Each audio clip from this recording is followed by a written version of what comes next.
ನಮಸ್ಕಾರ ರೀ. Operation Sindoor coaching ಸೆಂಟರ್ಗೆ ಸ್ವಾಗತ.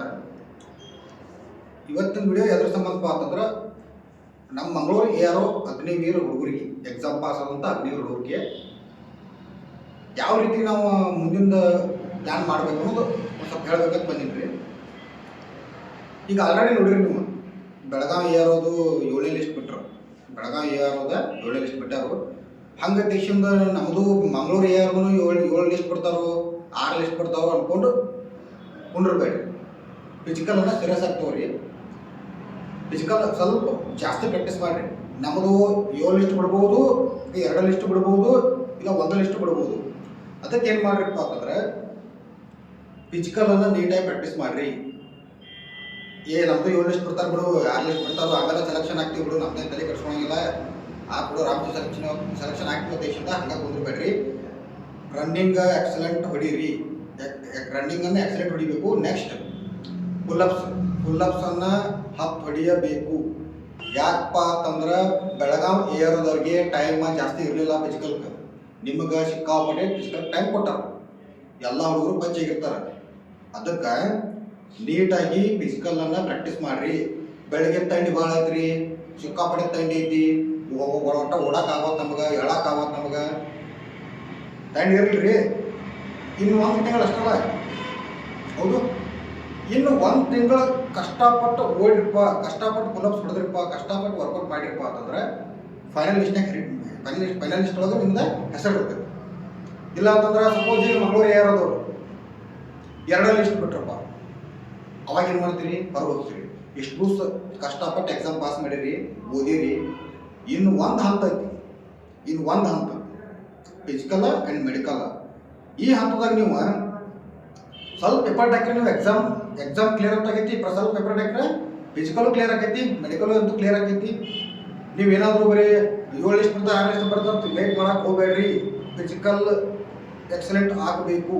ಓಕೆ, ಫಿಸಿಕಲ್ ಎಕ್ಸಲೆಂಟ್ ಆಗಲೇಬೇಕು. ನೀವು ಫಿಸಿಕಲ್ ಏನಾದರೂ ನೀವು ಗ್ರೂಪ್ 2 ಹೊಡಿತನು, ಗ್ರೂಪ್ 3 ಹೊಡಿತನು, ಗ್ರೂಪ್ 4 ಹೊಡಿತನು, ವರ್ಕೌಟ್ ಆಗಂಗಿಲ್ಲ.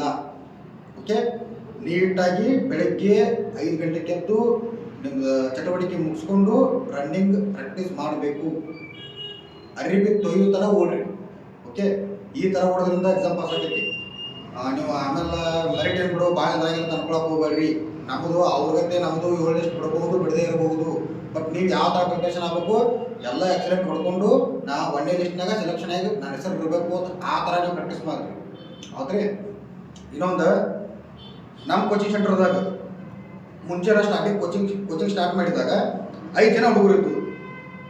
5 ಜನ ಅಗ್ನಿವೀರಕ್ಕೆ 5 ಜನ ಹುಡುಗರು ಇದ್ದು. ಸ್ಟಾರ್ಟಿಂಗ್ ನಾನು ಕೋಚಿಂಗ್ ಸ್ಟಾರ್ಟ್ ಮಾಡಿದಾಗ ಆ 5 ಜನದಾಗ 4 ಜನ ಪಾಸ್ ಆಗ್ಯಾರು.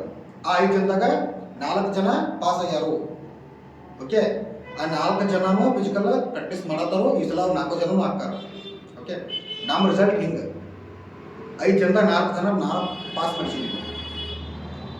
ನೆಕ್ಸ್ಟ್ ಅಟೆಂಪ್ಟಿಗೆ ನನ್ನ ಟಾರ್ಗೆಟ್ 8 ಜನ ಬರ್ತಾರೆ, ಎಲ್ಲರೂ ಪಾಸ್ ಮಾಡಿಸೋ ಟಾರ್ಗೆಟ್. ಪೇಜ್ ನಾವು ಸಿಕ್ಕಾಪಟ್ಟೆ ನೋಟ್ಸನ್ನು ಕೊಡಂಗಿಲ್ಲ. ಕಡಿಮೆ ನೋಟ್ಸ್ ಒಳಗೆ ಕಡಿಮೆ ಪೀಸ್ದಾಗ ಹುಡುಗ ಸೆಲೆಕ್ಷನ್ ಆಗಬೇಕು. ಎಕ್ಸಾಮ್ಗೆ ಏನು ಬೇಕು, ಎಕ್ಸಾಮ್ಗೆ ಯಾವ ಥರ ಕ್ವಶನ್ ಬರ್ತಾವೋ ಅದನ್ನ ಹೇಳ್ಕೊಡ್ತೀವಿ. ಓಕೆ, ಅಗ್ನಿವೀರ್ ಎಕ್ಸಾಮು ಈ ಸಲ 100% ರಿಸಲ್ಟ್ ಅಂತ ಗ್ಯಾರಂಟಿನ ಕೊಡ್ತೀನಿ. ಯಾರಿಗಾರು ಇಂಟ್ರೆಸ್ಟ್ ಇದ್ರೆ ಬಂದು ಕೋಚಿಂಗ್ ಹತ್ರ ಜಾಯ್ನ್ ಆಗಿರಿ. ಆಲ್ರೆಡಿ ನಮ್ಮ ಕೋಚಿಂಗ್ ವತಿಯಿಂದ ಸೆಲೆಕ್ಷನ್ ಆದವ್ರಿಗೆ ಕಂಗ್ರ್ಯಾಚುಲೇಷನ್ ಹೇಳ್ತೀನಿ. ನಮ್ಮ ಕೋಚಿಂಗ್ದಾಗ SSC GDನೂ ಚಾಲೂ ಮಾಡೀವಿ, ಅಗ್ನಿವೀರು ಚಾಲೂ ಮಾಡೀವಿ, PCನೂ ಮಾಡ್ತೀವಿ. ಇನ್ನೊಂದು SSC GD ಟ್ರೈ ಮಾಡೋರು ಹೇಳ್ತೀನಿ. ಸರ್ ಸ್ಕೋರ್ ಬರೀ 60 ಆಕೈತಿ, 50 ಆಕೈತಿ. ಯಾಕೆ 50, 60 ಆಕೈತಿ ಅಂತಂದ್ರೆ ಫಸ್ಟ್ ಪಹಲೆ SSC GD ಪಾಸ್ ಮಾಡ್ಬೇಕಾದ್ರೆ ಒಂದು ಟೆಕ್ನಿಕ್ ಹೇಳ್ತೀನಿ. ಏನು ಮಾಡಬೇಕು, ಮ್ಯಾಥಮೆಟಿಕ್ಸು ಮತ್ತು ರೀಸನಿಂಗನ್ನು ಪರ್ಫೆಕ್ಟ್ ಮಾಡಬೇಕು. SSC GD ಪಾಸ್ ಆಗ್ಬೇಕಾದ್ರೆ ಮ್ಯಾಥಮೆಟಿಕ್ಸು, ರೀಸನಿಂಗು, GK ಇವ್ರು ಭಾಳ ನೀಟಾಗಿ ಓದಬೇಕು. ಮ್ಯಾಥಮೆಟಿಕ್ಸ್ ಏನಪ್ಪ ಅಂತಂದ್ರೆ ನೋಡಿರಿ, ಮ್ಯಾಥಮೆಟಿಕ್ಸ್ ಏನು ಮಾಡ್ಬೇಕಂತಂದ್ರೆ ಮ್ಯಾಥಮೆಟಿಕ್ಸ್ ಬೇಸಿಕ್ ಕಲಿಬೇಕು. ನೀವು ಮ್ಯಾಥಮೆಟಿಕ್ಸ್ ಒಳಗೆ ಏನು ಮಾಡಬೇಕು, ಮೊದಲು ಬೇಸಿಕ್ ಆಪರೇಷನ್ಸ್ ಕಲಿಬೇಕು. ಫಸ್ಟು ಸ್ಪೀಡಾಗಿ ಗುಣಾಕಾರ, ಸ್ಪೀಡಾಗಿ ಭಾಗಾಕಾರ ಮಾಡಬೇಕು, ಸ್ಪೀಡಾಗಿ ಕೂಡಿಸೋದು, ಸ್ಪೀಡಾಗಿ ಕಡಿಯೋದು, ಕ್ಯಾಲ್ಕುಲೇಷನ್ ಸ್ಪೀಡ್ ಇರಬೇಕು. ಮೊದಲು ಅದು ಮಾಡಬೇಕು. ಇದರಿಂದ ಏನಾಗತ್ತಪ್ಪ ಅಂದ್ರೆ ಎಕ್ಸಾಮ್ದಾಗ ಟೈಮ್ ಸೇವ್ ಆಗುತ್ತೆ. ಟೈಮನ್ನು ಮ್ಯಾನೇಜ್ಮೆಂಟ್ ಮಾಡ್ಬೋದು. ನೀವು ಒಂದು ಕ್ವಶನ್ಗೆ 2 ನಿಮಿಷ 3 ನಿಮಿಷ ತೊಗೊಳಕತ್ತಿರಪ್ಪ ಅಂದ್ರೆ ಎಕ್ಸಾಮ್ ಪಾಸ್ ಆಗಂಗಿಲ್ಲ. ಒಂದು ಕ್ವಶನನ್ನು 30 ಸೆಕೆಂಡ್ ಸಾಲ್ವ್ ಮಾಡಬೇಕು, ಸ್ಪೀಡಾಗಿ ಸಾಲ್ವ್ ಮಾಡಬೇಕು. ಬೇಸಿಕ್ ಕಲಿಬೇಕು, ಆಮೇಲೆ ಕ್ವಶನ್ ಪೇಪರ್ನ ಸಾಲ್ವ್ ಮಾಡಬೇಕು. ಓಲ್ಡ್ ಕ್ವಶನ್ ಪೇಪರ್ ಸಾಲ್ವ್ ಮಾಡೋಕ್ಕಿಂತ ಮುಂಚೆ ಏನಪ್ಪ ಅಂದ್ರೆ ಸಿಲೆಬಸ್ ಕಂಪ್ಲೀಟ್ ಮಾಡಬೇಕು. ಬೇಸಿಕ್ ಆಪರೇಷನ್ಸ್ ಕಲಿತು ಸಿಲೆಬಸ್ ಕಂಪ್ಲೀಟ್ ಮಾಡಿ ಓಲ್ಡ್ ಕ್ವಶನ್ ಪೇಪರ್ಸನ್ನು ಬಿಡಿಸ್ಬೇಕು. ಓಲ್ಡ್ ಕ್ವಶನ್ ಪೇಪರ್ಸ್ ಯಾವ ರೀತಿ ಬಿಡಿಸ್ಬೇಕು, ಟೈಮ್ ಹಚ್ಚಿ ಬಿಡಿಸ್ಬೇಕು, ಸ್ಪೀಡಾಗಿ ಬಿಡಿಸ್ಬೇಕು. ಓಕೆ, ಆ ರೀತಿ ಮಾಡೋದ್ರಿಂದ ನಿಮ್ಮ ಸ್ಕೋರು 100+ ಆಗೈತಿ. ನೀವು ನಾರ್ಮಲ್ ಆಗಿ ಯಾವುದೋ ಒಂದು ಕ್ಲಾಸ್ ನೋಡೋದು ಅದೇ ರೀತಿ ನೀವು ಬಿಡಿಸ್ಕೊಟ್ಟು ಹೋದ್ರೆ ಲಾಂಗ್ ಮೆಥಡ್ ಬಿಡಿಸ್ಕೊತಾರೆ ಯೂಸ್ ಆಗಿಲ್ಲ. 2 ಲೈನ್ 3 ಲೈನ್ದಾಗ ಆನ್ಸರ್ ಮಾಡಬೇಕು, ಕ್ವಶನನ್ನು ಅರ್ಥ ಮಾಡ್ಕೋಬೇಕು. ಎಕ್ಸಾಮ್ದಾಗ ರೀಸನಿಂಗನ್ನು ಸೇಮ್.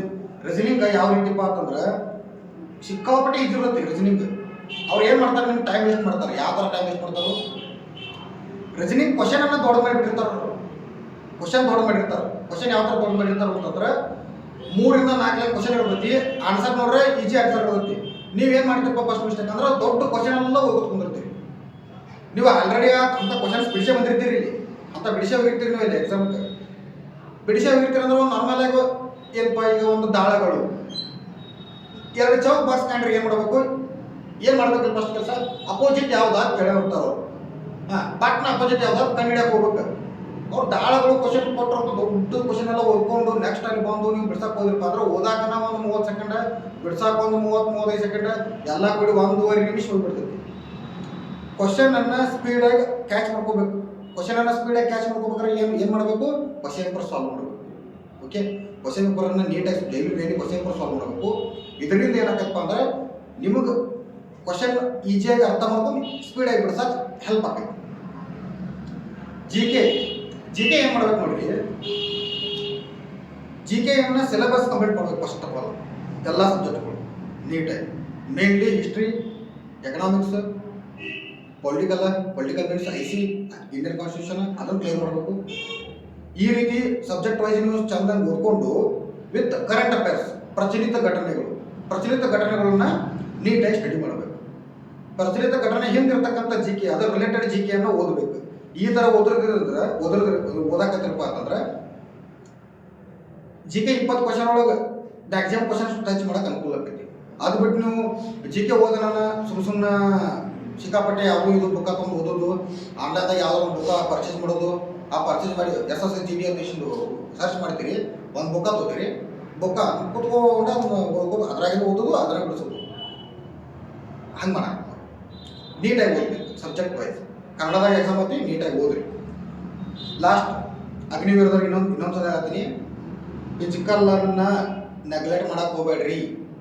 ಇಷ್ಟು ಕಷ್ಟಪಟ್ಟು ಎಕ್ಸಾಮ್ ಪಾಸ್ ಆಗಿರಿ, ಫಿಸಿಕಲನ್ನು ನೆಗ್ಲೆಕ್ಟ್ ಮಾಡಕ್ಕೆ ಹೋಗ್ಬೇಡ್ರಿ. ಪ್ರತಿಯೊಂದು ಎಕ್ಸಲೆಂಟ್ ಹೊಡಿಬೇಕು. ನಿಮ್ಮದು ಲಿಸ್ಟ್ 7 ಲಿಸ್ಟ್ ಬಿಡ್ತಾನೋ ಅಥವಾ 2 ಲಿಸ್ಟ್ ಬಿಡ್ತಾನೋ ಗ್ಯಾರಂಟಿ ಇರೋಂಗಿಲ್ಲ.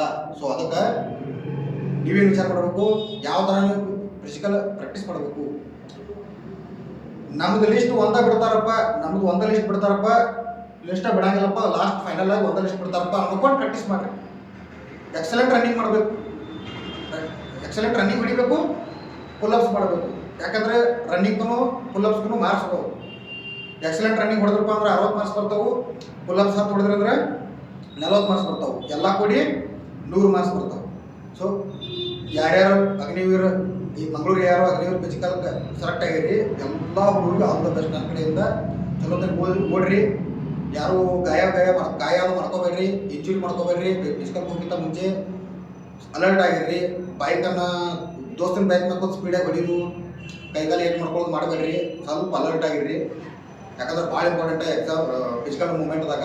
ಆ ಥರ ಎಲ್ಲ ಗಾಯ ಮಾಡ್ಕೋಬೇಡ್ರಿ. ಎಲ್ಲರಿಗೂ ಆಲ್ ದ ಬೆಸ್ಟ್. ಎಲ್ಲರೂ ಚಲೋತ್ತಾಗಿ ಸ್ಟಡಿ ಮಾಡಿರಿ, ಎಲ್ಲರಿಗೂ ಒಳ್ಳೆಯದಾಗಲಿ. ನೆಕ್ಸ್ಟ್ ಈ ಸಲ SSGD ಟ್ರೈ ಮಾಡ್ತಕ್ಕಂಥ ಎಲ್ಲ ಹುಡುಗರಿಗೂ ಆಲ್ ದ ಬೆಸ್ಟ್.